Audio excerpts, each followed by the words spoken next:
하루를 여는 말씀과 멜로디 높은 뜻 하늘교회 아침 예배 7월 25일 목요일에 인사드립니다. 반갑습니다. 오늘은 히브리서에서 가장 잘 알려진 12장 1절부터 4절의 말씀을 나눕니다. 먼저 말씀을 듣습니다.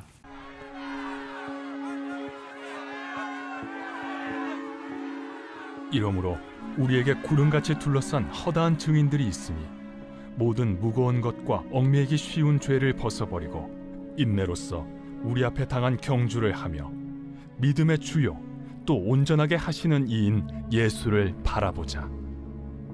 그는 그 앞에 있는 기쁨을 위하여 십자가를 참으사 부끄러움을 개의치 아니하시더니 하나님 보좌 우편에 앉으셨느니라.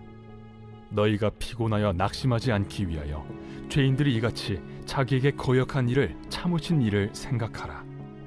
너희가 죄와 싸우되 아직 피 흘리기까지는 대항하지 아니하고. 사람들은 종종 인생을 마라톤에 비유하곤 합니다. 인생이라는 것이 쉬지 않고 오랫동안 달려가는 것과 비슷하기 때문입니다. 또 결국은 자기 자신과의 싸움이기 때문이기도 합니다. 마라톤은 외로운 경기라고 합니다. 출발선에서 한번 시작된 이후에는 잠시도 멈추지 않고 끝까지 달려야만 하는 경기이고 더하여 다른 누군가의 도움을 받을 수 없기 때문입니다. 하지만 마라톤의 끝인 결승점은 좀 많이 다른 것 같습니다. 우리가 올림픽과 같은 경기를 보면 그 마지막 결승점에는 수많은 사람들이 운동장 전체를 가득 채우고 있습니다. 그리고 마지막을 향해 달려오는 그 지친 선수들에게 함성과 박수를 보내줍니다. 이와 같은 이미지가 본문에 기록된 우리에게 구름같이 둘러싼 허다한 증인들이라는 말로 표현된 것이라 저는 생각했습니다. 우리는 앞선 11장에서 수많은 믿음의 선조들의 이야기를 들었습니다. 아벨로부터 시작해서 아브라함과 모세와 기드온과 여러 선지자들과 다윗과 그리고 이름 없는 영웅들에 대한 이야기까지 수많은 믿음의 선조들이 있었습니다. 그런데 그렇게 우리 앞서 믿음의 삶을 살고 갔던 이들은 그냥 사라진 것이 아니었습니다. 그들은 먼저 도착한 결승점에서 우리를 둘러싸고 우리에게 응원을 보내고 있습니다. 마지막을 향해 달려가는 우리를 향해 끝까지 포기하지 말고 경주를 마치기를 바라며 격려와 열정으로 계속된 환호를 보내주고 있는 것입니다. 기진맥진하여 힘을 잃었던 선수들도 혼자만 외롭게 이 경주를 하고 있다라고 생각될 바로 그때에 이들의 함성은 선수들이 결코 혼자가 아니었다라고 하는 사실을 일깨워 주었을 것이고 새 힘을 주었을 것입니다. 그리고 그 새 힘으로 마지막 남은 경주를 마칠 수 있었을 것입니다. 사실 믿음의 경주에서 중요한 것은 속도가 아닌 것 같습니다. 모든 참가자들이 포기하지 않고 무사히 끝까지 경주를 마치는 것이 믿음의 경주에 있어서 가장 중요하겠습니다. 하지만 아쉽게도 실제 마라톤 경기에서는 중도에 포기하는 사람들이 많은데 그처럼 이 믿음의 경주 또한 완주가 결코 쉽지 않습니다. 외롭고 지치고 또 어렵기 때문입니다. 그래서 히브리서 저자는 이 경주를 끝까지 마칠 수 있는 세 가지 방법에 대해서 또 우리에게 들려줍니다. 첫 번째는 우리의 속도를 떨어뜨리고 포기하게 만드는 무서운 짐을 전부 벗어버려야 한다는 것입니다. 무거운 배낭을 메거나 짐을 들고 마라톤 경주에 참여할 수는 없습니다. 경기에 나선 선수들은 최대한 몸을 가볍게 해야만 합니다.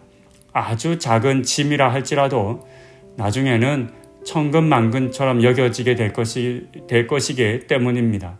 하지만 많은 그리스도인들이 온갖 종류의 무거운 짐 보따리를 등에 잔뜩 짊어지고 경주에 나서는 것 같습니다.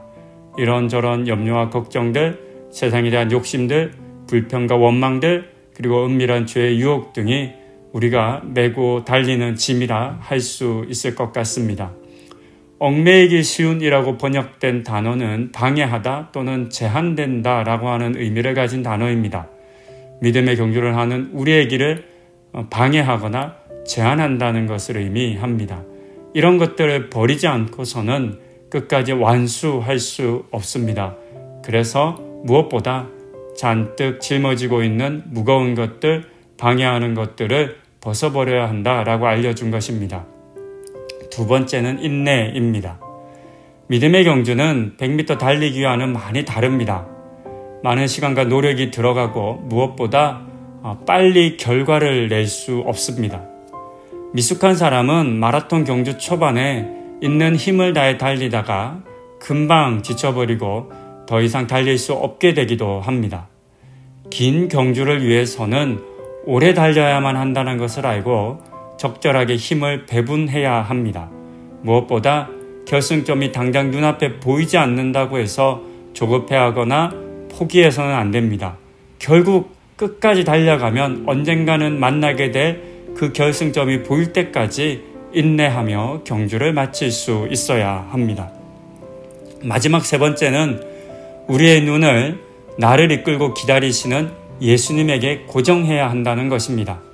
그것은 예수님이 우리의 인도자이시기 때문입니다.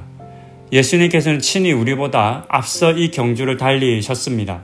그래서 우리의 경주는 그분의 발자취를 따라가는 것이기도 합니다. 그래야만 길을 잘못 들어 엉뚱한 곳으로 달려가는 일이 일어나지 않을 겁니다. 간혹 마라톤 선수가 엉뚱한 길로 간 것 때문에 실격하는 일들이 있다고 합니다. 무엇을 보고 달려야 할지에 주의를 집중하지 않으면 충분히 일어날 수 있는 일이겠습니다. 우리의 믿음 또한 이래서는 안 되겠습니다. 예수님을 향한 시선을 고정하고 끝까지 달려야 하겠습니다. 수많은 믿음의 선조들이 간절한 마음으로 응원하고 또 격려하고 있는 이 믿음의 경주를 완주하기 위해 히브리서 저자가 권면한 세 가지 내용을 살펴보았습니다. 성도님들의 믿음의 경주가 어떠했는지를, 지금 어떠한지를 이 세 가지 내용으로 점검해 보실 수 있으면 좋겠습니다. 그리고 무거운 짐을 벗어버리고 인내하며 오직 예수님만을 바라보면서 믿음의 경주를 끝까지 달려가시는 우리 성도님들이 다 되실 수 있기를 권면드립니다. 우리 앞서 믿음의 삶을 살았던 허다한 무리들이 그렇게 성도님들은 우리를 지금 응원하고 있습니다. 이 사실을 믿고 힘내시는 우리 성도님들 다 되시기를 권면드립니다. 기도하시겠습니다. 하나님, 우리의 믿음의 경주가 참 힘듭니다. 지칩니다. 포기하고 싶기도 하고 외롭기도 합니다. 그런데 그런 우리를 향해 우리 앞서 믿음의 삶을 살아갔던 수많은 믿음의 선조들이 우리의 이 믿음의 경주를 지금 격려하고 있다고, 우리가 잘 달릴 수 있기를, 이 믿음의 삶을 잘 살 수 있기를 바라며 응원하고 있다는 사실을 들려주시니 감사합니다. 이 응원을 받으며 우리에게 맡겨진 이 믿음의 경주를 잘 감당하는 우리 성도님들 다 되게 하여 주시옵소서. 이 모든 말씀 우리 주 예수 그리스도의 이름으로 기도드립니다. 아멘.